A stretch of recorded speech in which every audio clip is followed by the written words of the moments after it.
Welcome to the Iron Dinos review of 2020. I'm Jason, I'm here with Sean and Adam. And it's that odd time between Christmas and New Year where we're going to start chatting about our personal favourite moments of the year of 2020. It's been ever eventful all year. They don't have to be things that originated this year, by the way. It's things that we personally experience this year. So Spaceballs or Hamlet are equally valid as Cyberpunk 2077 or anything else that happened in the year. Ouch. We're doing this while we're playing TT Isle of Man. As you can see, I'm falling off all the time. Ride on the Edge. And it's a game which best symbolises 2020 because it's given us a long path to follow and there's dangers at every turn. Please feel free to get involved in the conversation by leaving a comment. If you enjoy it, let us know by subscribing and liking. We'll start with the first subject close to my heart, which is my best game of the year. And my game of the year is Star Wars Jedi Fallen Order. I've heard really good things about that. I really enjoyed it. I wasn't expecting much of it, and I held it off, but I ended last year watching The Mandalorian, and that kind of got me in the mood of Star Wars, sort of reinvigorated my childhood liking of it. I wasn't a big, huge Star Wars fan as a kid, but I like a bit of, deep storylines and lore and that sort of thing, and it kind of it drew me back into that world. And then that made me play Force Awakens 2, which I realised I'd never finished. And after that, I needed something else. And just at the right time, Jedi Fallen Order came back on a sale. And I thought, I'm having that. And I really enjoyed it. It's probably the only game this year I've actually invested lots of time and sort of gone back to play every free moment I've had until it was finished. You basically play what would have been a Padawan during the time of the Order 66 Purge of the Jedi's thing. And he's about 5 years later, he's working in a scrapyard, hiding out. And then, long story short, you join a resistance movement to try and get reinvigorate the Jedi Order. And it's basically like I've heard it described as like a Dark Souls game, but like Dark Souls light. I've never played Dark Souls. But the general formula, I think it basically it's taken a lot of the good things about a lot of popular games and put them all together, and it worked for me. And I liked unlocking everything and building up my powers. And you start off with like a very basic, I think, force push. And then as you go on, obviously, you get bigger and better Jedi powers. And it made me feel like a god. Well, Jason's turned to the dark side. No, well, unlike Force Awakens, it's not dark side. It is quite light side. I think there is bits in the story where you think, oh, it could go that way. And I think it's open for a sequel.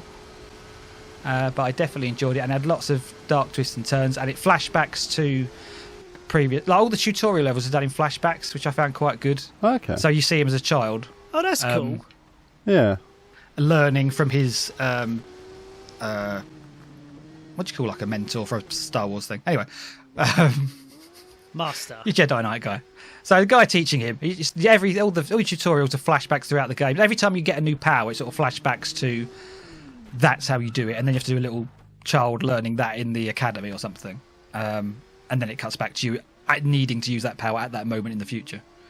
But yeah, I don't get that invested in games, particularly this year, and that was the one that really drew me in, and I loved it. Oh, nice. Fair enough. You want invested?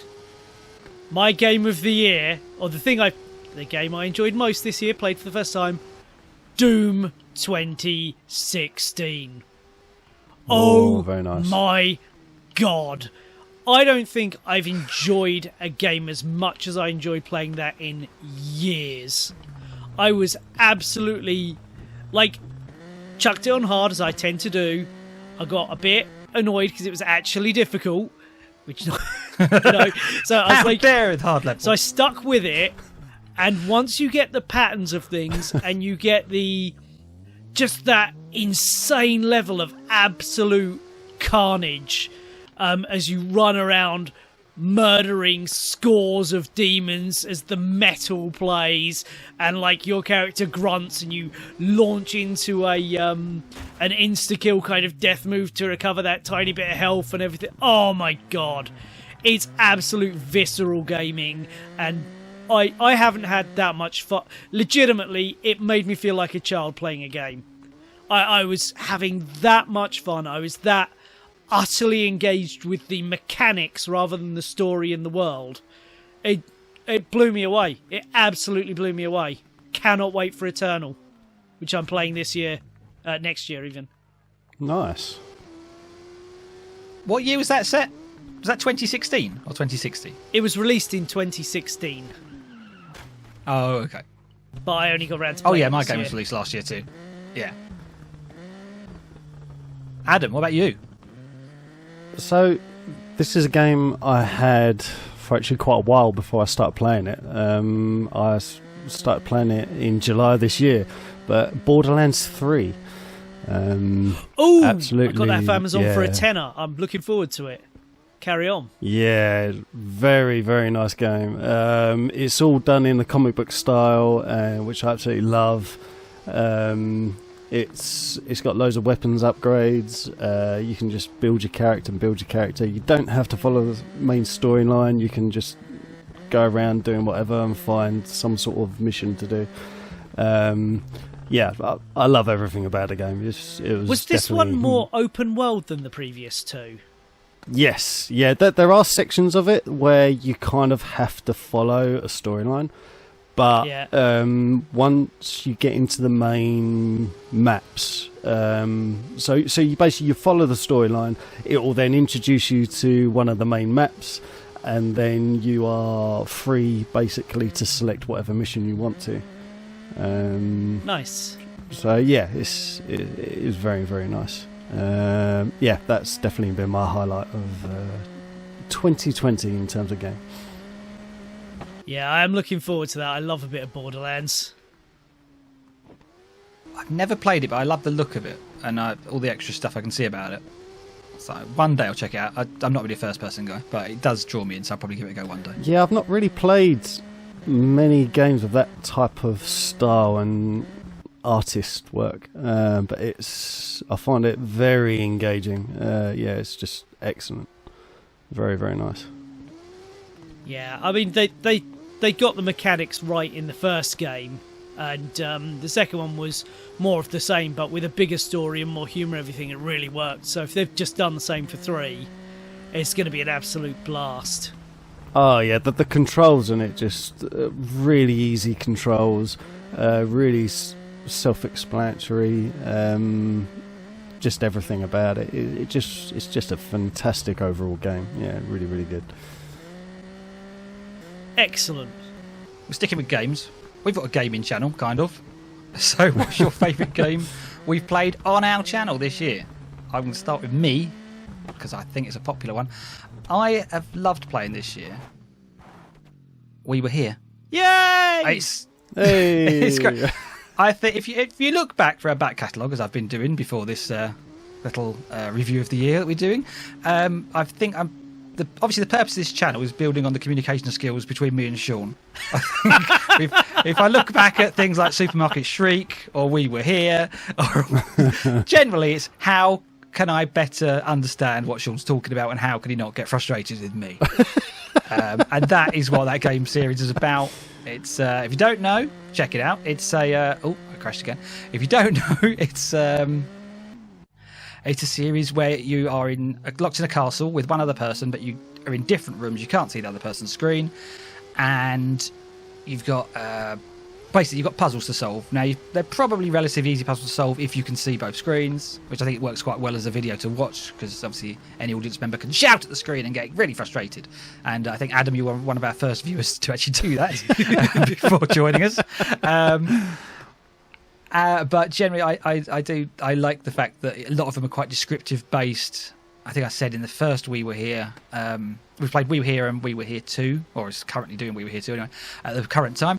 And I think from the moment of the first one where it's describing pictures of storks, for some reason it won me over at that point, because I just loved the way that it was demonstrating how our minds work and how we can try and get the point across. And that's why I enjoy watching that series, I enjoy being part of that series, and I enjoy just hanging out with Sean in a castle. So that's why I love it. Yeah, I love everything about that game.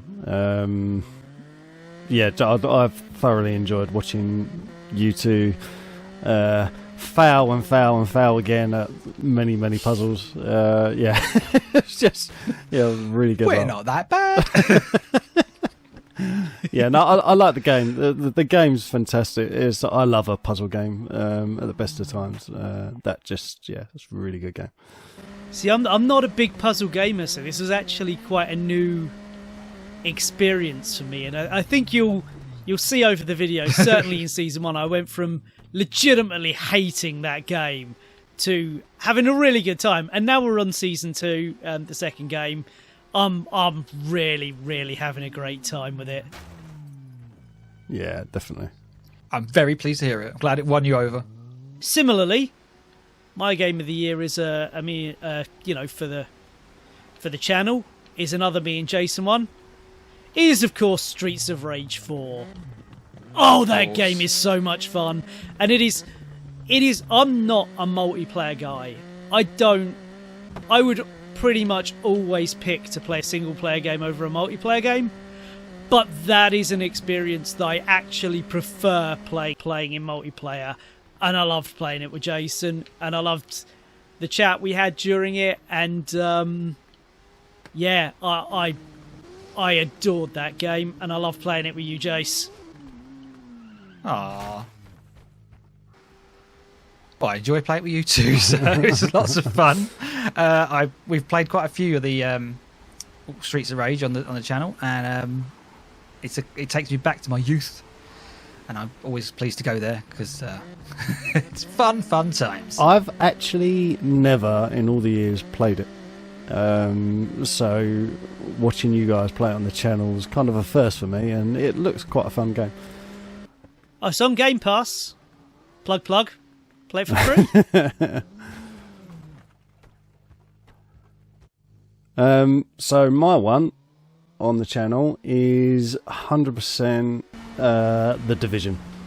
Really? Yeah, I love everything. Yeah, I love everything about that game. It's for me, it's a real easygoing, turn it on, relaxing kind of game because it really is like free world roaming. You can just roam about. You can pick whatever mission you want to do. You don't even have to follow the main storyline. You can just sort of run about and do the odds mission that pops up. I find the artwork very good. The controls I find absolutely excellent. Just everything about that game, and I thoroughly enjoyed playing the game, and watching John actually freak out on it was quite an experience as well. That was a good laugh. Good times. I did enjoy that game more than I thought I would, and I liked your little adventure with John. Yeah. Oh, I forgot your names now. Ethan and Sadie, whatever it was. I very much enjoyed watching you guys play it. I just hated playing it myself. Yeah. I understand. Well, it's not for everyone, but it is. Yeah, I think the general controls work well, as you say, and you can kind of see what you're going to do, and it's open to other people, which is a good or bad thing. But I thought it was quite balanced, and I could get to grips with it relatively quickly, which is something I do look for in a game. I ain't got time to be messing about. And there was lots of leveling up you could do if you wanted to. But yeah, good fun. And I've crashed again. Oh, God damn it. I'll crash into the next category, which is so not necessarily the game you've played as part of Iron, but what's your favourite video or series on Iron Dinos to watch and enjoy? Because I'm sure everyone enjoys that series.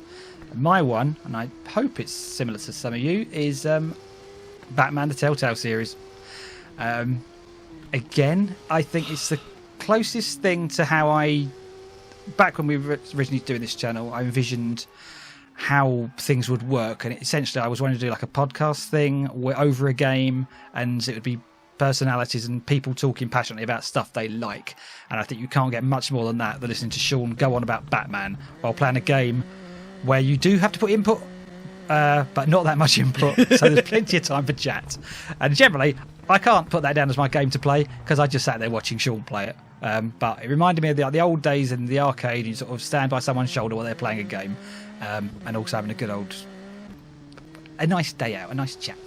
And I think if you ever want to watch one of our episodes where it's us really chatting and going all over the place with different subjects, but kind of sticking to the main theme, I think that's the one to watch.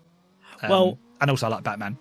I'm really glad you picked that, because that allows me to go for my second choice. Well, Jason has said Telltale Batman is a fantastic series to listen to as a podcast, to see us, watch over a game, but mostly listen to us talk about Batman. But Mud Runners is funny. Us playing Mud Runners, and the way we each played that game, and I edited that one, or those two, parts 2 and 3 is what I'm talking about, with John going and doing everything, and me tipping over Jason and tipping myself over and getting the punchline at the end of me tipping over Jason again. I love that video, and the one followed with John dragging me for 300 miles for it not to work. I think those videos are absolutely hilarious, and I think as an editor, as a visual medium, I think that is the best bit of work I've done. Nice. Wow. Yeah. I agree. I think, as a game to play, I was not having a lot of fun with that game at all. Oh, me either. Frustrating me. Not at all. No. But to watch it back, a very enjoyable experience. Yep. Well done, Sean. My one is a game that we've already mentioned, but I had to pick it. We Were Here Too. Hey! I absolutely love watching that game series. Just watching you two figure out the puzzles. You can't help but get involved and scream at the screen. Especially the last couple going up them stairs. So yeah, definitely check out We Were Here Too on the channel. It's a very fun watch. I'm glad you like it. Thank you. You're our Adam. biggest fan, by the way. Yeah. So on to movies. We couldn't go to the cinema much this year, or if at all. I think you could vaguely. Yeah, I got about 12 in. Really? Yeah. Oh, wow. I didn't go once, I didn't think. Okay. Well done to you. I wasn't going to chance it in this pandemic of a year. And I've got no friends to go with. Boo. Oh. Okay. So that's why my film is one from 2019, but I didn't see until this year. And again, it's one I'd heard of, but not really put much investment in. And then I watched it and thoroughly enjoyed it, and I've watched it again since as well. And that film is Knives Out. It was very good. Oh, yeah, very good. I haven't seen like a whodunit done on the big screen, other than like an Agatha Christie conversion thing, for a long, long time. And I thought that is Ryan Johnson, who's got a lot of stick for his Star Wars involvement. But I think he did a really good job on basically doing a whodunit, sticking to the general conventions of it, but also putting a few twists and his own stuff in there as well. The story does move around. I think there are surprises in there. It's got a great cast of you've got Jamie Lee Curtis, and Daniel Craig, and Anna de Armas, and Chris Evans, Don Johnson, loads of everyone. Chris Evans. Well, that's it. Chris Evans doesn't even. He's like he's not down on the list for me. But when I just think of people, he's not even. He's one of an ensemble, as we'll say, rather than a big thing that he's become in the recent years. And he has actually played a big part in a lot of things I like this year. Actually, but we'll come back to that. Crashed again. But I also love the way they show multiple layers of different perspectives, and you couldn't necessarily trust what you were watching because every scene was like taken from who was doing. So you'd hear the audio would be what they're telling the person, the visual would be what like their memory of it. So it might counteract what they're saying, and then it's not even necessarily true because you then watch the same scene from someone else's perspective, and it's slightly different. So I do like a bit of that sort of twists and turns and different perspectives in things. So I enjoyed it. I think we're all doing the same thing.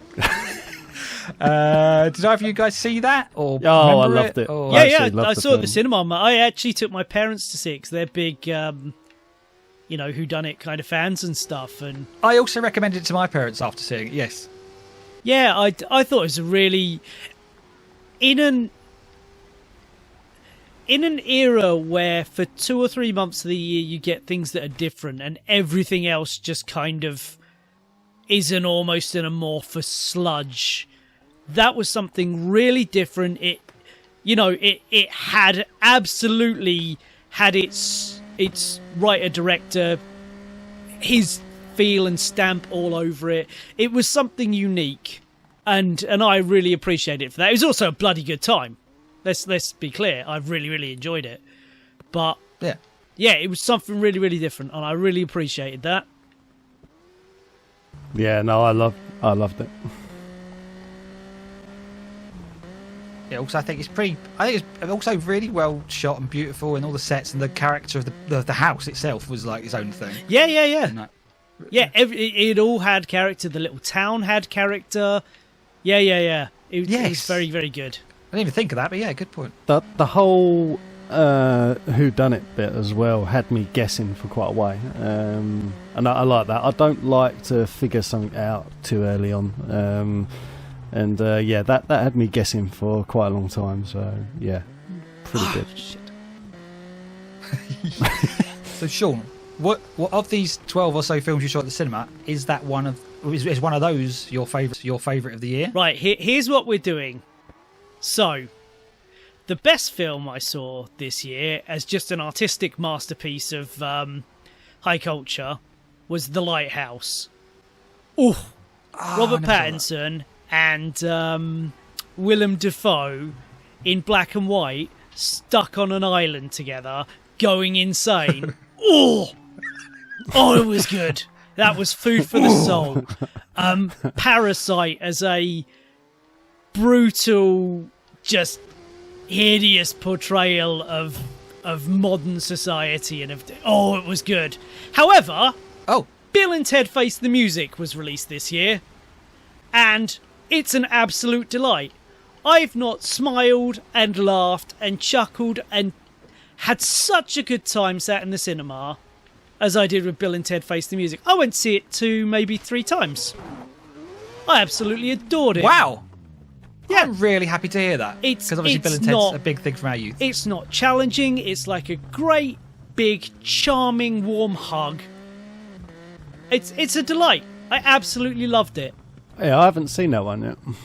So yeah, I was really pleased to see that they could come back, because a lot of it's got the original. I think it's got the original writer and director, or certainly writer who did the first 2. Obviously, it's got Bill and Ted. They make a central part of the film is Rufus, who obviously sadly passed away a long time ago. Yeah. George Carlin. So they make him a focal point of it. His character is almost replaced by her name's something Charlotte. I want to call her Louise because she's Louise in Bob's Burgers. But you'd certainly recognise her, and especially her voice. She was just absolutely charming as always. And their daughters, I'll not spoil their names, but their daughters are absolutely hilarious and as charming as the leads themselves. It was just lovely. It was just a really, really earnest and genuine good time, and I loved it. I expected Wonder Woman 1984 to take it, and while that is great, it's really, really good actually, and very different for a superhero movie. It's just got to be Bill and Ted. Fantastic. I really love the fact you described it as a warm hug. I think that's what we all need. Oh, yeah. Absolutely. Yeah. I haven't seen any of those 3 or 4. Actually, the 4 films you mentioned, I've not seen any of them. But I wanted to see all of them, and I will see all of them. All very worth watching. Really happy that Bill and Ted lived up to the hype. Yeah. And I have seen little clips of the daughters' scenes, and I'm really impressed with what they were doing in those short clips I saw. They seem to carry it on quite well. Yes. Cool. Adam? Yeah, so for me, I haven't watched too many films this year, but the one I did watch which stuck out in my mind was Enola Holmes. Oh, right. I didn't see that either. Yeah. That's a Netflix Sherlock Holmes thing, right? Yeah, really, really nice, different take on a Sherlock Holmes kind of style movie. It comes in with Sherlock Holmes' mother and sister, and the mother disappears, and the sister goes about trying to solve her disappearance. And yeah, it's phenomenal. Helen Bonham Carter plays the mother, and she's a phenomenal actress. The whole thing has loads of charm, and I just thoroughly enjoyed watching it from start to finish. Yeah, really, really good. I have heard good things about that from people. I've heard mixed things, but a lot of those mixed things are, people with boobs can't be great detectives. Oh. So I ignored that. They get in the way of the magnifying glass. Yeah, You've got to be careful. Yeah, no, really, really good. The storyline didn't fail either. Just kept guessing, and I think I guessed 5 or 6 different endings in the end, and each and every one of them was wrong. So, oh, excellent! So you've both kind of picked a whodunit. Kind of, yeah. Interesting. Yeah. I miss Columbo and Murder, She Wrote and all that, so that's what I needed for this year. I love Columbo. Yeah, fantastic. The only reason I can't put Columbo in as my best thing of the year is because I've seen them all many, many times, many years ago. Yes, exactly. Columbo is a perennial wonderful sleuth. I suppose that takes us to TV then, or episodic content, as you have to call it these days, because there's not a lot of TV about. Oh, there's loads of TV, but not as much as there used to be. Yeah. And I'm going to give a special mention to an Amazon series, which I watched pretty much 2 seasons in about, well, certainly under a week, and that's The Boys. I didn't, for some reason, I hadn't got that high on my radar. I knew people liked it. I knew people talked about it. But in my head, it was just like another superhero knockoff. Or not a knockoff, but just another superhero thing that's on. Yeah. And I'll give it a go at some point in the future. And for some reason, I just sat down and watched the first episode and just kept going.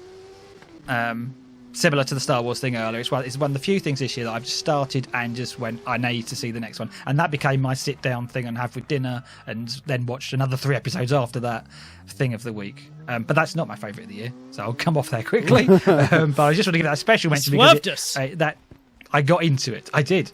The thing I am going to put as my best one. Slightly different to that one. And it was another surprise thing for me because I really just put it on because I just got a new TV and I thought, I'm just going to test what the visuals look like and change the settings. So I'll put random program on. And I had Amazon Prime on the telly. Again, so another 2 Amazon Primes, really, which is weird because I don't watch a lot of that. And it was just this, it was a TV show, and it's called, I've actually forgotten what it's called. The TV show is called Undone. And it is a rotoscoped animation style thing, which I have hit and misses with, really. I find they work sometimes like that, and I thought this one worked really well. And it's a story of Alma, I think she's half Mexican, half Jewish woman in sort of late 20s, and she's sort of questioning where her life's going. And then she sees her dad, who died when she was a kid, and then it sort of spins out into different subjects and tackling all things like the afterlife and time travel and conspiracies and hidden powers and that sort of thing.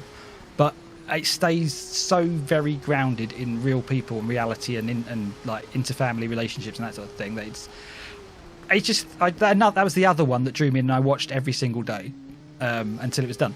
And that was probably watched like 3 or 4 episodes a day. They're really quite short episodes as well, so you can digest it like in a day or 2, really. And really drew me in.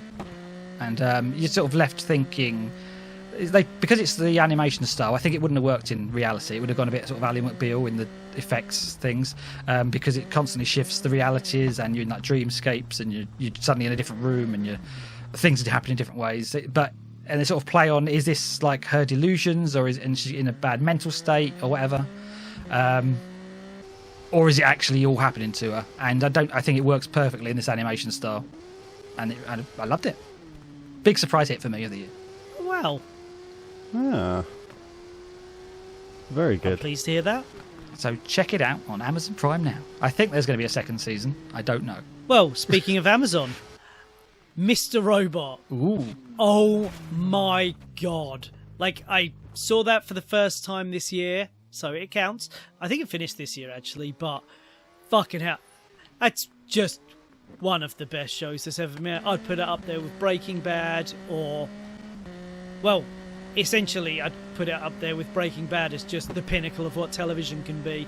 I don't watch a lot of TV, so something has got to really take my interest for me to spend the time actually sitting and watching it, like, especially if it's a long serialized show with lots of seasons and stuff. But I was utterly compelled from start to finish, and I think absolutely everyone should go watch it because it's a fucking masterpiece. Well, you've kind of sold it to me, but what is it about? It's not about an actual robot, is it? No, it is about a hacker. Okay. Played by everyone's current favourite actor, Rami Malek. Oh, yeah. And I'm not going to tell you anything else, because to tell you anything else would be to spoil it. But he basically, he starts off as a knight of justice. He goes around and finds common criminals, hacks them to stop their illegal activities. Mm-hmm. And the story goes from there. And it is an absolute fucking masterpiece. Is it compelling? Am I going to be drawn in week after week? Or as I say, I don't watch TV. I find it mostly tedious. I watch a bit while I'm eating or faffing around in the room, but I don't really watch TV, and I could not stop watching this. It's unbelievable. I can think of no higher review. I'm going to have to add it to the list. I also caught up with all of the CW DC shows like The Flash and Arrow this year, which made Mr. Robot appear even better, because I have to watch those due to contractual agreements of me being a comic book obsessive, but none of them are good. But fucking hell, Mr. Robot is something else. Have you had anything to do with that, Adam? Do you know anything about that? No, I don't really know much about that one. But Adam, were you Rami Malek all along? God, you're an amazing actor. No, sounds good though. I'll definitely catch that one. For me though, this year I've been watching a Canadian show called Rust Valley Restorers. Oh right. Yeah, it's about a guy called Mike, and throughout his life he has collected, I'm going to say it again, a butt ton of cars. Not a butt ton. A butt ton of cars. And because it's in the Rocky Mountains in British Columbia, they have very dry weather. So the cars don't rust away into dust. They're kept quite nice. Well, they do rust, obviously, but you can basically keep them for a really long time, and you can. Can I just interject a second? Yeah. Is this a reality show or like a? It is a reality show, which is rare for me because I don't normally like reality shows, but this is absolutely hilarious, and it's done in a completely different way, and it basically follows him starting up this company to restore all his old cars that he's collected. And generally speaking, every episode he goes to this like big massive field, acres upon acres of land, and selects a vehicle out the trash, if you like, and restores it to this absolutely phenomenal standard, and it's brilliant. It's got this guy called Avely in it, if I'm pronouncing that right. I haven't butchered his name. He's one of Mike's best friends, and he is hilarious. He is a bash and crash kind of guy. Like, he's got no finesse about him at all, and trying to take things apart. If they don't come apart, he gets them apart with like massive hammers and stuff. And yeah, it's hilarious. And he is literally a collectomaniac. Like, he just cannot resist collecting a car. It's just, it's really, really good, and quite a surprise for me that I would pick up such a TV series. There are 3 seasons to it. I'm waiting for season 4, but obviously with everything going on, don't know when that'll be. Oh yeah. But yeah, definitely pick it up. It's not your normal reality show. It's definitely something different. Even if you don't like cars. So you're a fan of cars then? Are you a fan of classic cars then, or? I like cars. I definitely like cars. I wouldn't say I'm a petrol head or an obsessive, but classic cars definitely has a certain place for me. Having got a classic car myself, so well, what I would call a classic car anyway. Ford Cortina. No, it is the 987 Austin Maestro. No, it is the first rounded shape of the Toyota MR2, which was built in 1990, I believe. And it's Ferrari red, 2-seater sports car, and I love it. And the fact I love it is, and the reason I brought it, or one of the reasons I brought it, was because the number plate says "buy." So fair enough. And I couldn't resist. I was like, yeah, I got it. But yeah, the series is great. Pick it up. Even if you're not a car fan, even if you're not a reality show fan, it's something completely different. It is hilarious. Yeah, definitely. Is it anything like American Chopper, which I used to watch a lot of that years ago? So elements of it. But okay. I've not watched anything like this at all. It's and I've not found anything recently that's like it, because once I'd done all 3 seasons, I was itching for something similar, and I couldn't find it. I just couldn't find anything similar to it. So it's definitely unique, in my opinion, and I'd definitely pick it up. It's good watching. Fantastic. You've actually reminded me of another one, which I forgot all about, which I enjoyed this year.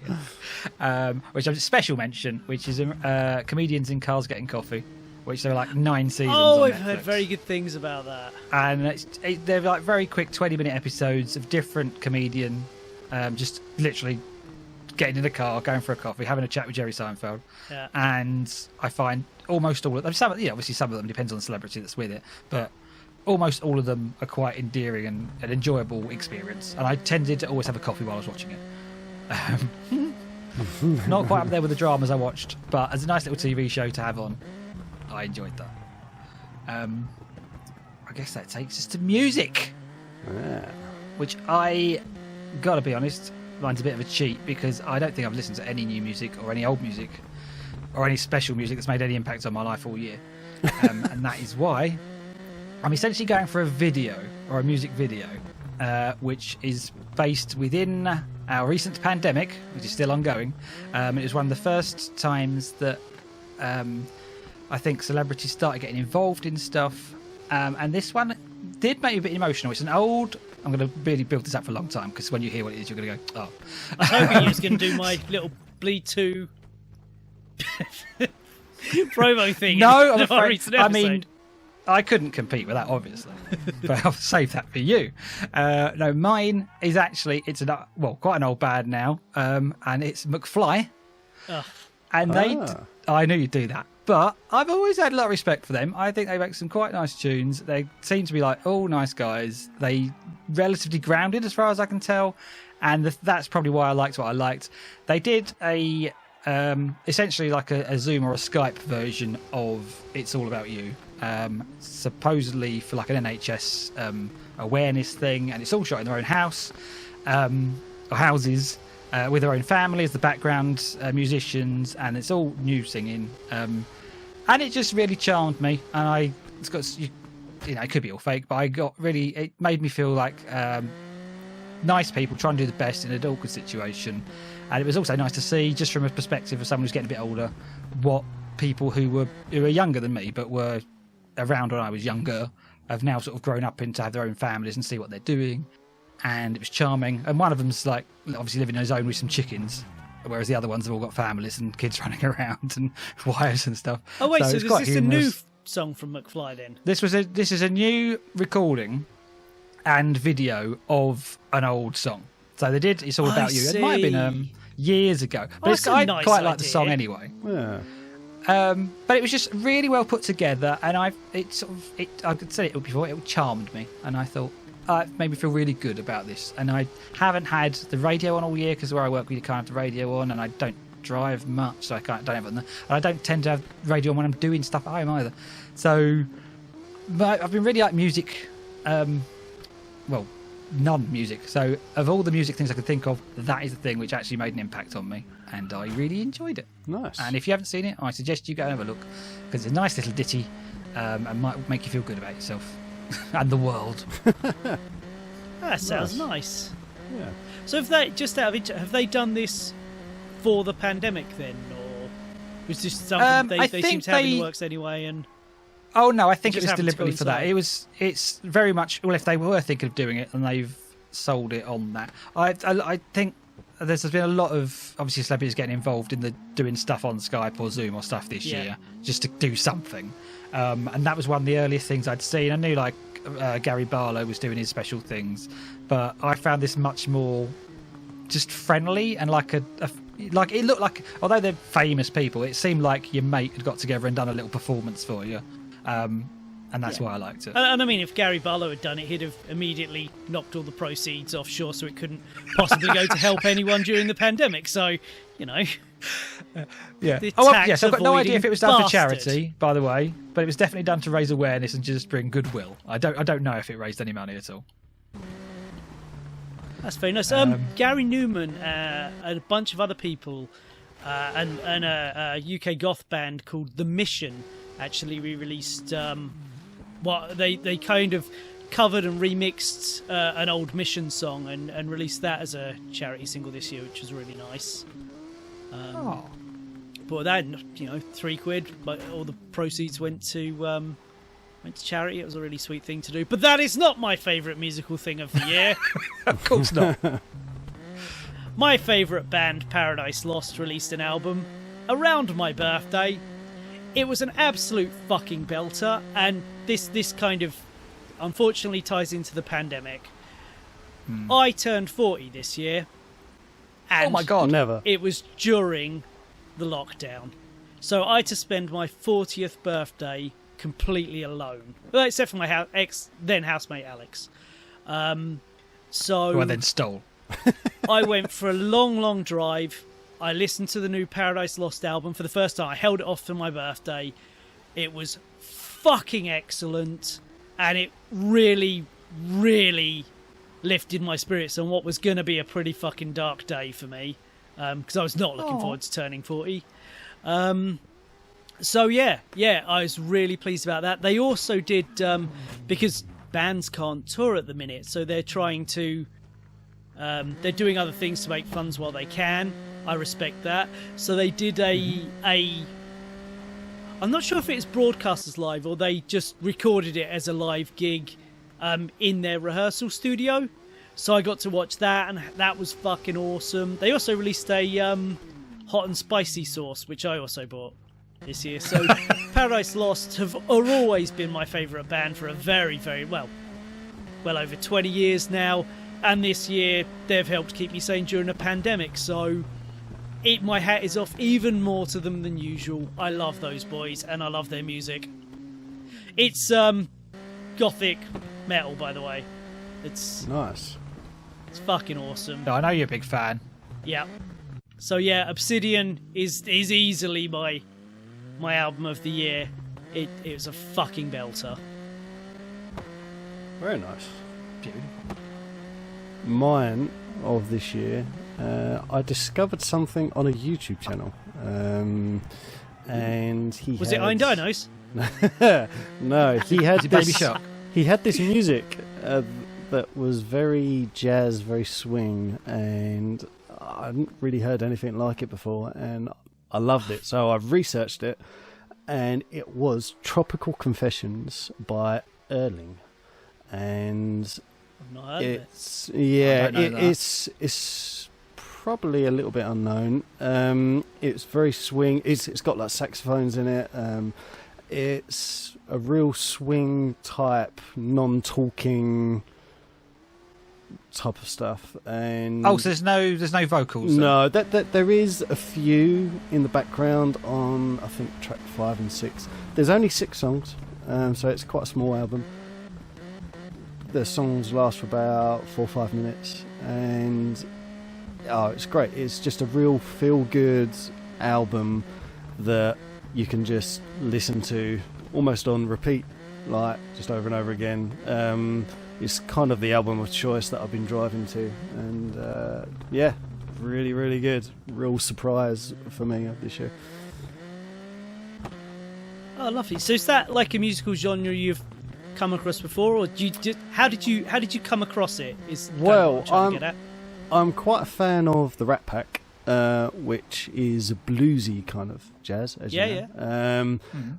So I do like that sort of music, but I was watching this guy's channel, and while he was playing the game, he had this background music that was kind of swing kind of jazz, and I thought it was absolutely fantastic, quite fast paced, and I thought, let's research that, and I think the album was only like £2.50, so it was great. I thought, download that, and it's been my choice. I love stuff like that. Like, I've got really big into synthwave the last few years, because when I watch it, like Stranger Things, I think is a wonderful show. You listen to the soundtrack of that, and you're just like, oh, actually, that's from a musical genre. And then you can dive into it, and you suddenly find yourself this whole new thing you didn't know that you fantastic thing. We're gonna love, and then you've just got this new thing, and it's fantastic. Yeah, totally. I love stuff like that, man.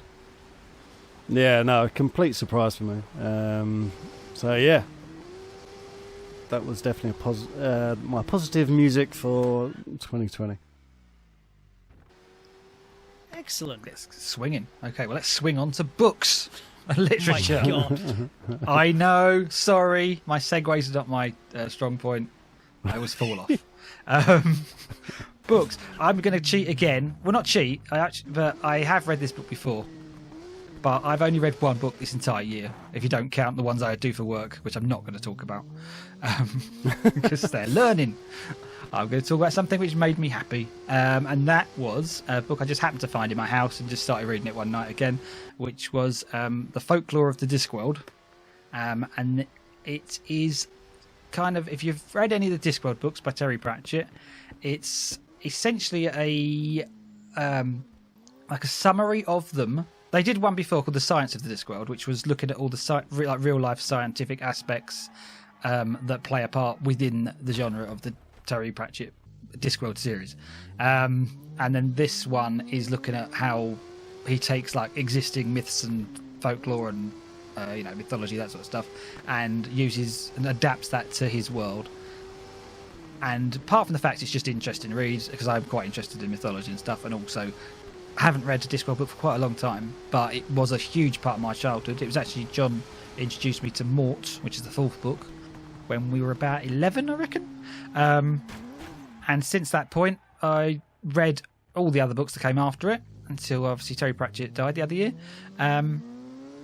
Loved them, but then haven't really reread them or anything. And I particularly want to go back and reread some of the early ones, because I read those as a child, and I imagine my own mind is a different place now. I might perceive things differently, but it drew me back in and gave me a nice experience again. I think it's what this year's been all about. It's just reliving the past. I don't know. Maybe I'm getting old, like Sean is. So I'm older than him. It drew me back to where I used to be and how much I love the Discworld books, and also just teaching me about them. And it's been a nice little toilet read as a little insight into my life. What about you? Are you fucking shitting me?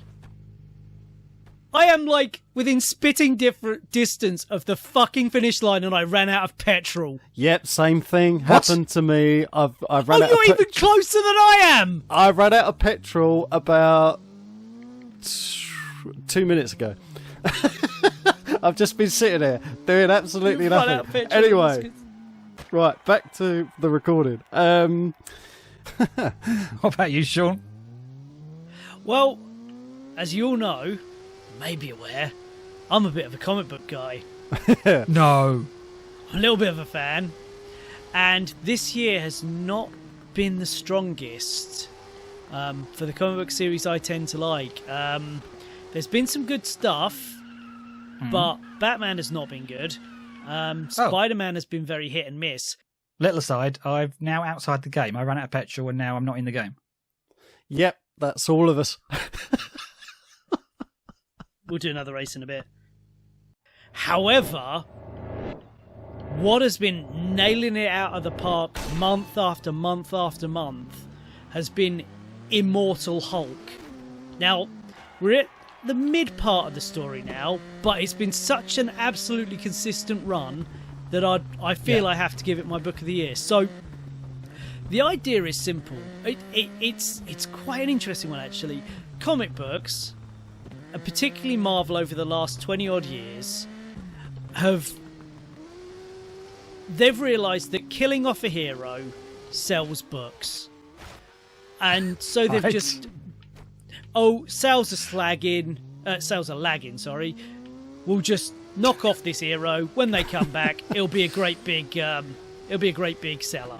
Great. Weak storytelling. So this guy is basically like, okay, so the start of my remit is the Hulk has been dead and now he's back.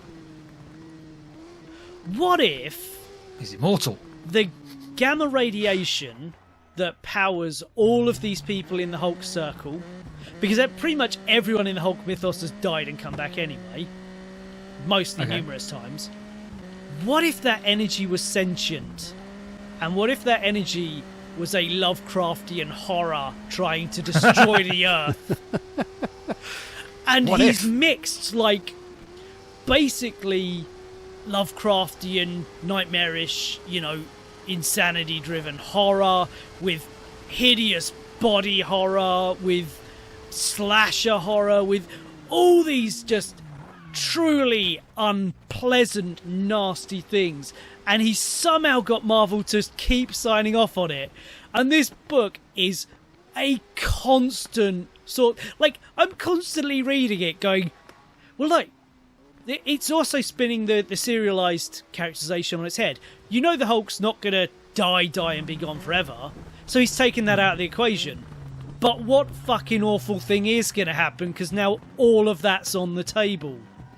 It's just an absolute joy. I don't think kids should be reading this, but it's an absolute joy. It's been the main Hulk book for the past 2 years. And yeah, every issue this year has knocked it out of the park, to the point that he had one thing that was so horrific it actually made me wince.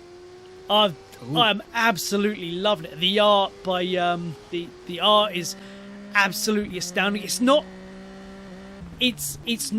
overtly like edgelord gore. It's making things look disturbing, and that I always find creepier and ultimately scarier. It's just an absolutely wonderful and unpleasant read. I think it's freaking awesome. My absolute hats off to him for what they're doing on that book. So yeah, that's my book of the year, the Immortal Hulk. Go read it. Nice. Well, mine is by a writer called Sarah Jane Maas. Now, you may recognise her name. She is a New York Times bestseller for Throne of Glass series. It is a fantasy series, and I would have picked one of the books out of that series. However, I couldn't include it because I finished the series in January. I didn't start it. Oh! So I couldn't quite include it. So I've gone for her one of her new series, which is also a fantastic book. However, I will say a little bit of a slow starter, but it is a really good book. It is called Crescent City.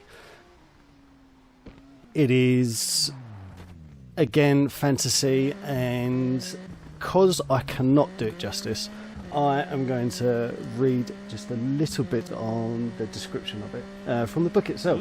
So it says, Bryce Quinlan used to light up Crescent City, partying all night in the clubs where the strict classes of angel, shifter, human and fae merge into a sea of beautiful bodies. And then a demon murdered her closest friends. 2 years later, when the supposed killer is behind bars, but the crimes start up again, the city's leaders command Bryce to help investigate. They assign an enslaved fallen angel, Hunt Athalar, to make sure she does. But as Bryce fights to uncover the truth and resist her attraction to the brooding angel, who shadows her every step, she finds herself following a trail that leads deep into her own dark past. And that is Crescent City. Ooh. Yeah. Very good read. Intriguing. Yeah, it really pulls you in. Again, as I say, a bit of a slow starter, so if you do pick it up, give it a chance. But so was the year. Yeah. Yeah. It really does get going, and it's in my opinion a fantastic read. And it's good that you carried on from her previous work, and she's kept up the appeal. Yeah, kept you reading. I find her writing very engaging. She's very descriptive, but not to the point where your own imagination doesn't take over. Yeah. So yeah, very good. I'm not familiar with her work, but I'll have a look. She's a fairly young writer. As I say, she got a New York Times bestseller for Throne of Glass series. She did another series called Court of Thorn and Roses, I believe. That was also a very good series. All surrounding fantasy and fantasy type characters like fae and wolves and werewolves and all that sort of stuff. Humans. I was to say your description of your book of the year, legitimately, I could see myself reading that as a description for a new series on Amazon. Okay. Yes. I mean, it's very kind of probably will be. Sounds very on voguey and yeah. Yeah, I could definitely see one of her books making a TV series or film for 100% sure. I think it's that good. I guarantee she's in talks about it right now.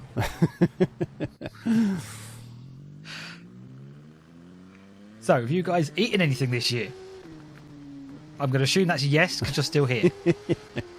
So we're just struggling to come up with another category. We've come up with food or food experience. Now, my local pizza place has got very used to me. Which one is it? It's been locked down. It's Pizza Town. And this isn't my winner, by the way, or what I'm going to talk about, but just a little special mention to the pizza place because they've sent me a Merry Christmas text and constantly bombarding me with offers, which I know is the business plan, and they needed some help. But I feel like I've supported a small business there throughout the year by regularly going and sorting that out. And another tiny small business I have supported throughout the year is McDonald's. Because they need a bit of extra help. But they're franchises, they do still count as small people. Yes.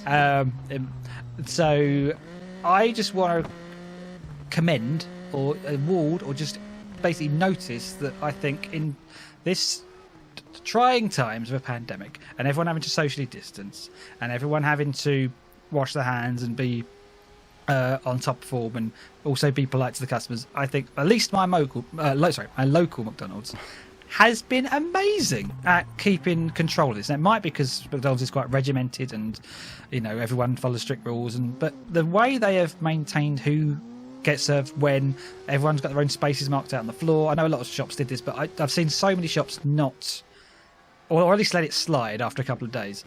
I felt McDonald's all the supermarkets cough.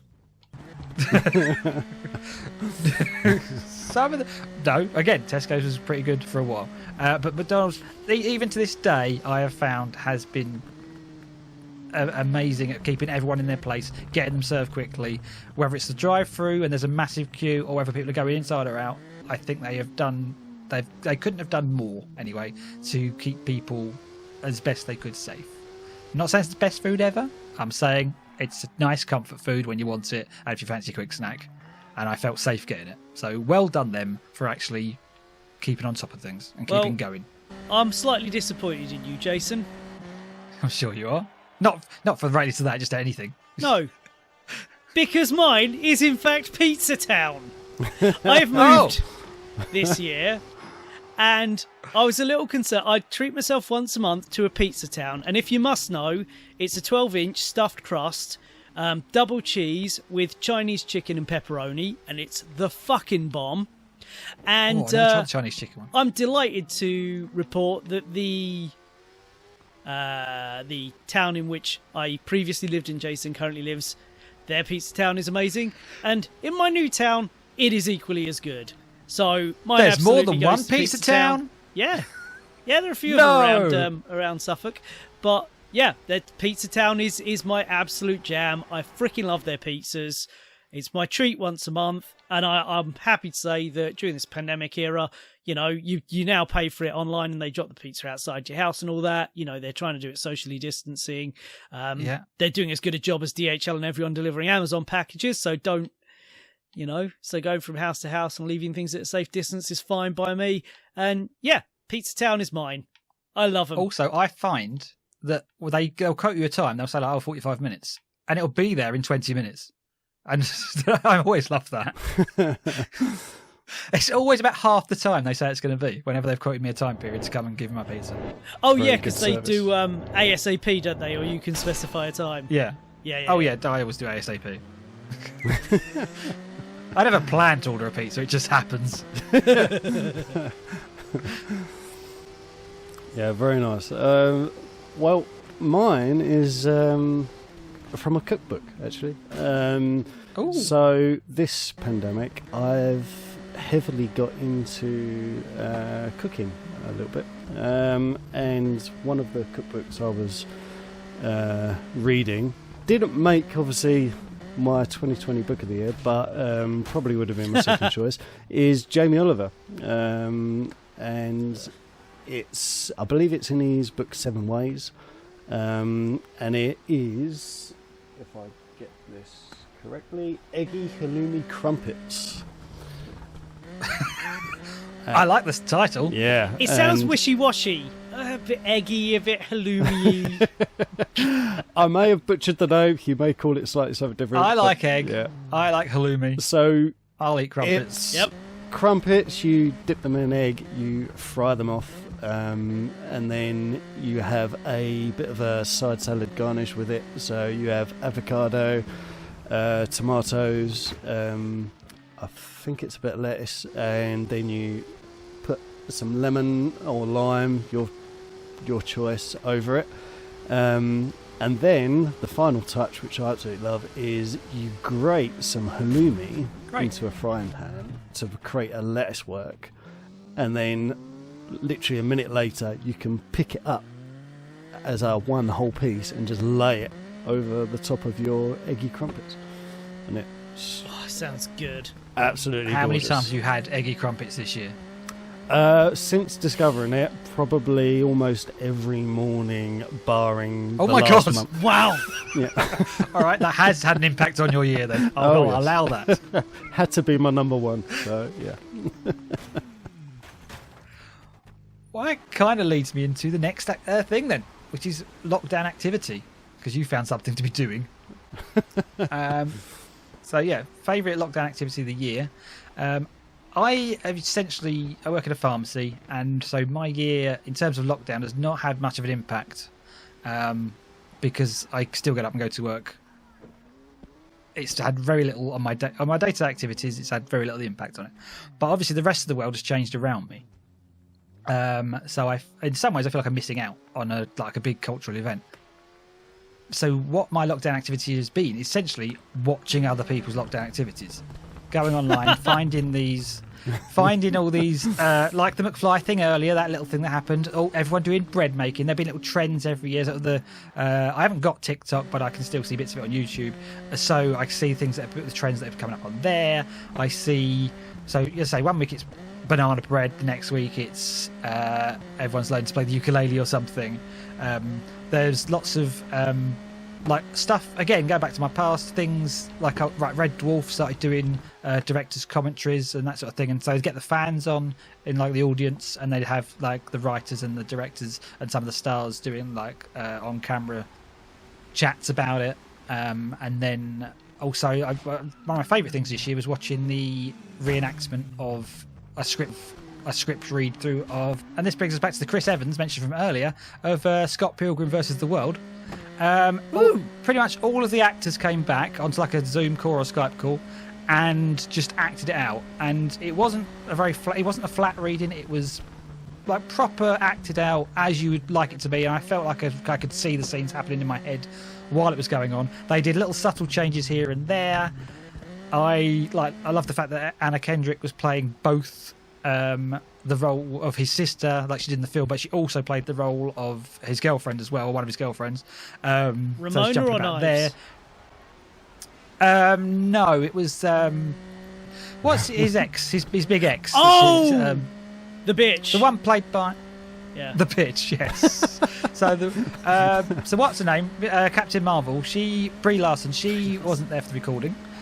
We did get a lot of slack online, which I found a bit annoying. Oh, that's because people hate her because, I know. She's a strong woman. So she would have got a lot of bad comments whether she was there or not, but she probably just had something else to do. And she's probably fighting a Kree or something. She wasn't the only one not taking part, by the way. There were other people not involved, but most of them were there. Michael Cera. Michael Cera was there. He was great at it. And also the artist who drew the comics, he was there doing little drawings, which I was a bit annoyed because he was giving them, he did like 5 or 6 drawings throughout the whole thing, and they were giving it away for charity, so you could win them. And I actually watched this like 3 days after they stopped the entrance to that, how you'd win those, so I was quite annoyed with that. But yeah, that was really enjoyable. So generally, I've enjoyed watching how other people cope when they're locked up, because I think a lot of people have done pretty good and not gone stir crazy, or if they have, it's done it in a funny, entertaining way. Wow, that's a lot more metaphysical than mine. What is yours then? Pretty interesting. I've watched it's television. Not masturbating, is it? Oh, okay. I don't really watch TV, and I got in the original lockdown because my company supplies parts, the wearing metal as it were, for farm machinery. So we're part of the food chain, essential service, but we did work from home during the original lockdown. So because I didn't want to sit in silence all day, normally busy office, have a bit of chat, I put some TV on in the background, mostly shit I wasn't going to pay attention to. So Tiger King, as I mentioned, I caught up with all those DC shows just in the background while I was working, and that ultimately led me to Mr. Robot, which I then actually did not have on in the background at work. I put the first episode on, got about halfway through, I'm like, this is fucking excellent. So I turned it off, and I then watched that outside of while I was working, because I wanted to actually pay attention to it rather than just have some noise on in the background. So yeah, my lockdown activity, as it were, was to work all day. I'd then go out for a run. I'd then watch an episode or two of Mr. Robot, and that was really, really good. Yeah, so I caught up on some shows. Tangentially, I'm never going to sit down again and watch a full episode of The Flash, right? It's garbage telly, but I need to know what goes on because I'm vaguely interested because it's comic book related. But having the lockdown allowed me to kind of get the gist of what had gone on. What I wanted to do was get up to the Crisis on Infinite Earths crossover, which I did watch outside of work time and did quite enjoy for the bollocks that it was. But yeah, it was nice to catch up on those shows without having to actually sit and watch them. So that was my lockdown activity, catching up on TV. Woo. Very nice. A fine endeavour. My lockdown activity, surprising because of what I've just said, isn't cooking. It's rejoining the Iron Dinos. Oh, Yeah, you sucker. Because as some of you may be aware, I am fairly new to the channel. Just to be clear, we do essentially operate on a Game of Thrones principle here. So, if someone doesn't show up tonight, we've probably killed them and overthrown them. Adam got lucky once, but now he's back. I'm back. Carry on. So, a little. Yes, those who unknown don't know, fact. Adam was one of the founding fathers of the Iron Dinos. Yes, that was what He was around at the inception. He was here before me. He was here before Sean. Yeah, so. And then he went off and had a life. No, so yes, as Jason has led me into, it was myself, John and Dan who created Iron Dinos. But shortly before its birth, I had to not abandon, but step back largely from the channel because I really wasn't ready to start recording equipment-wise. So I let the channel go and be what it is today, and then in 2020 during lockdown I was able to rejoin, and I absolutely love it. So A very welcome addition you are too. Thank you I was very about much. to say exactly the same thing. So my lockdown activity 100% has to be rejoining the Iron Dinos. Aww, Yeah. that's really nice. And if you want to join the Iron Dinos, please like, comment, and subscribe. Because, that's how we rope in people to be part of this. So, That's true. it could be you. It's not connected in any way at all. My disappointment of 2020 was... Don't you dare say it. Don't you dare. I won't. No. Obviously, it's been a bit of a emotional rollercoaster year. There's lots of stuff going on, both politically, culturally, all that stuff going on. I'm not going to dwell on that. I'm going to mention keeping it light. So something which has just bothered me is people's noses outside of masks on the news. Every news bulletin, people can't wear masks. Yeah. It's driven me crazy, and they're flapping about, and some of them will try and put it on, and a lot of them won't try and put it on. And I think it's the most. And it's usually some of them are experts, and some of them are just people. You think you're there to set an example to all the. There are lots of people who can't do it normally or won't do it normally, but it's the people on the news who just don't have it over their nose. Put the mask over your nose. It's not hard. That's it. That's all I'm going to say on that matter. I very much agree with you. However, mine's on a slightly different tack, and it's not going to be Cyberpunk 2077. That will eventually be a good game and probably one of my favourite games of all time. It is two things that I think are related to the lockdown and everything. One is a heartbreaking message from one of my favourite bands of all time, Anathema. Because they've been unable to tour, because they've been unable to get the money in, they've had to disband. And these guys, I think they took a little time off about 15 years ago, but these guys have been a band releasing music since, I believe, 1991. They're one of my favourite acts. They've grown and changed and morphed so much, perhaps more than most bands I listen to. They started out as doom metal, and now they're kind of a really eclectic prog rock kind of band. And yeah, one day they just put up a post, I'm really sorry, but we need to not be a band anymore. And it sounded honestly more final than I'd like it to be. So I'm hoping when shit, fingers crossed, gets back to a relative normal, they'll be able to return, make a new album, tour, and all will be well again. I mean, I saw this band literally on my 30th birthday. That's how big a fan I am. Amazingly, they played a gig and it happened to coincide. But yeah, fantastic. that was really upsetting. And the other thing, which I think is somewhat, I think it's something possibly part of the to do with COVID thing, like the cancellation of Glow. I was gutted for that. But a show called Venture Brothers was cancelled. And Venture Brothers is quietly one of the best shows TV has ever produced. It's an animated comedy show, basically set in the world of like Scooby-Doo and Johnny Quest, but 30 years later, so all the boy adventurers are grown up and they can't live up to the past adventures, and you know, their dads were always the super scientists and that, and they've failed to live up to that expectation. The villains, it's revealed quite early on, it's a major hinge of the show that the villains are all part of a guild.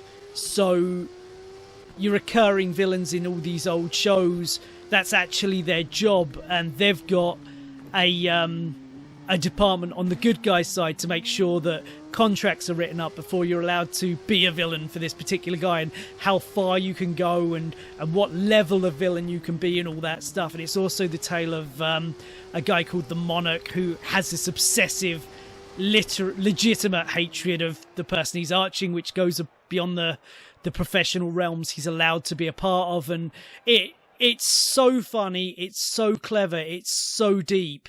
And season that a part of their reasoning is it takes them so long. It's two guys basically make this show, and it's put out on Adult Swim. It's a proper thing. So it normally takes 2 to 3 years for them to get 8 episodes together, but the quality of it is immaculate.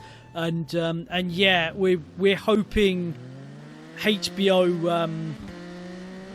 We're hoping HBO Max will save it for like a movie or something to finish it off. It ended on a cliffhanger. But yeah, that was my biggest disappointment of the years. It's always nice to know that, yeah, I'm not going to get, not like a serialized TV show, I'm not going to get 24 episodes a year of Venture Brothers, but I've been watching this show for 17 years. And when they do say, okay, we've got 8 new episodes ready, it's coming, you know it's going to be a perfect watch, and it's really sad to not have that anymore. And again, I want to see the end of the story. Sounds good. So that was mine. It's not over. So where can I watch that? I think you mentioned it was. Is it on all 4? It is actually now on all 4 with the deal that Channel 4 has struck with Adult Swim. I believe it's all on there. I've got them all on DVDs and bought from Amazon Prime and stuff. But yeah, I believe they're on there. It is an absolute goddamn masterpiece of a show. The pilot should be on there. It's not the best, but it does give you a basic idea of where they're going.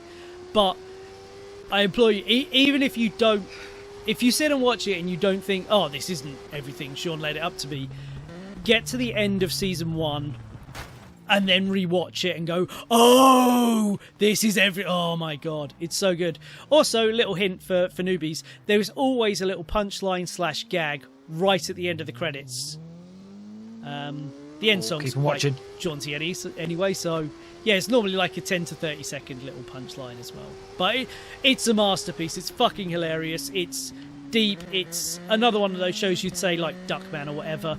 If this had started this year and been released on Netflix, it would probably be it would be up there with BoJack and stuff. People would be talking about it, people would be loving it. But because it's just kind of sat on Adult Swim, and it's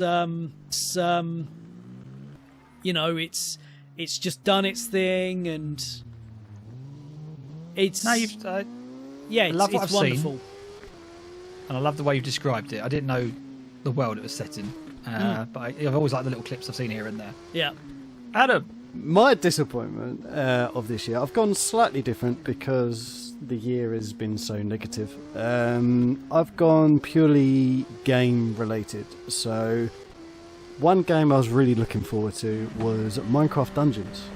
Oh, yeah.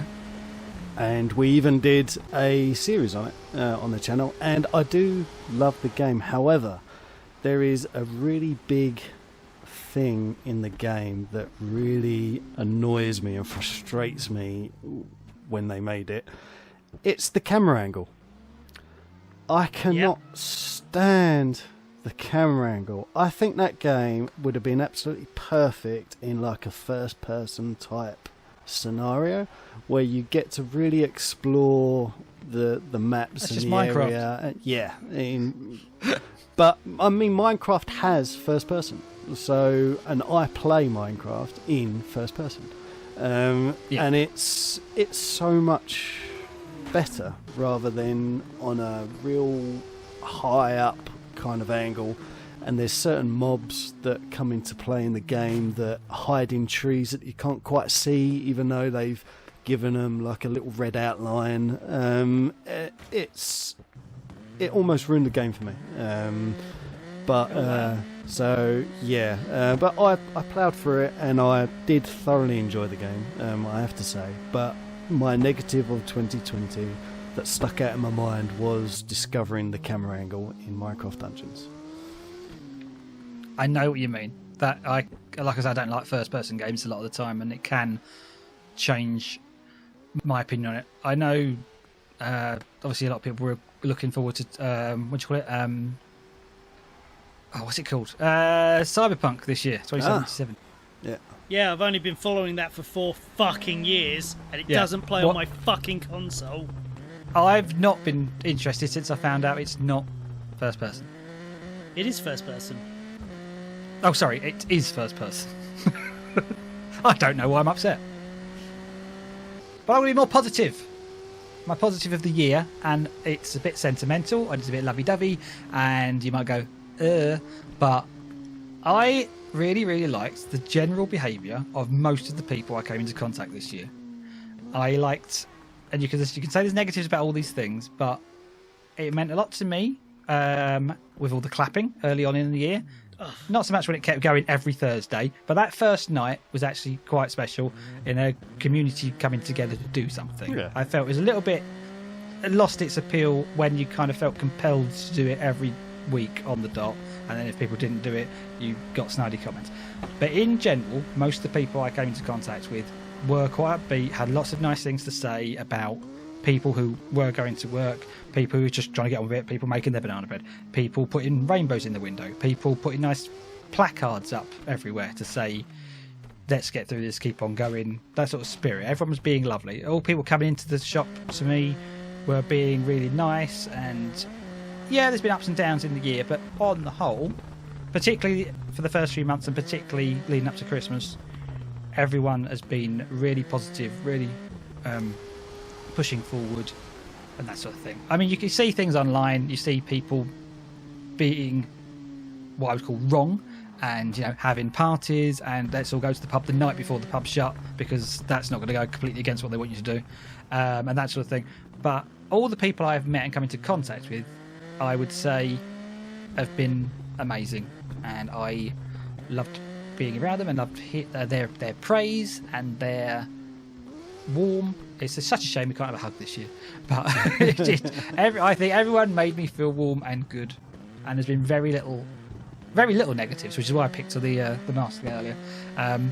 We could all pick negatives and say it's been a bad year, but on the whole, I think the community spirit has been quite high from where I'm standing. Be that, Sean. Justice League by Zack Snyder. It's not even fucking close.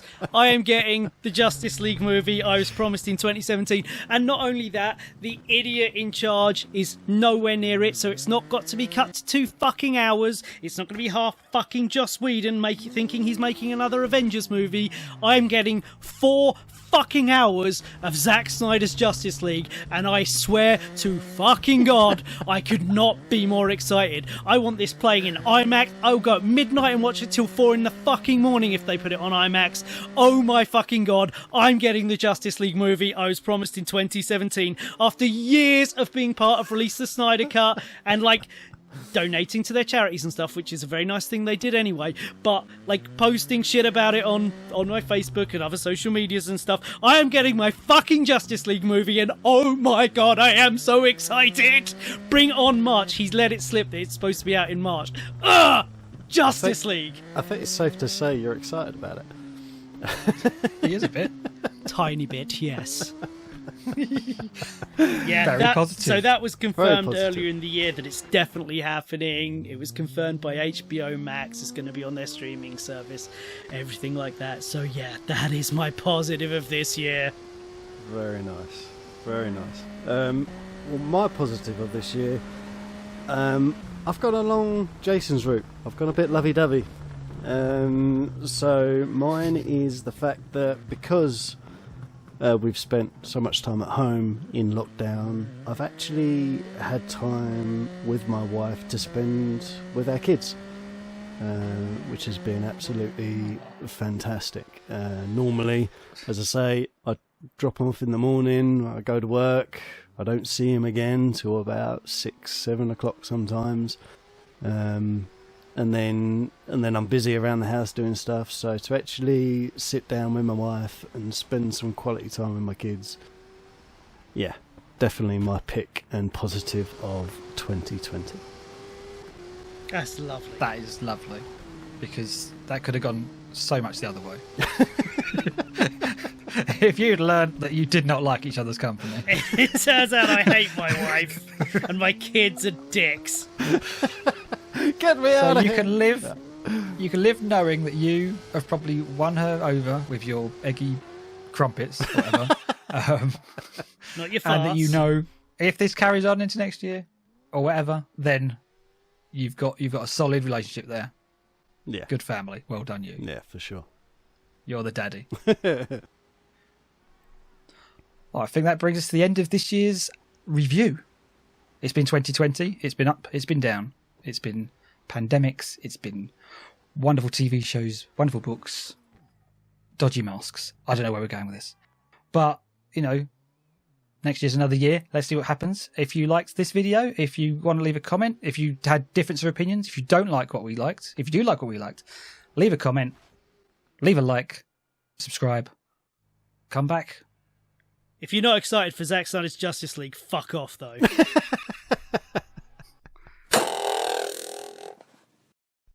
See you next year. See you next year.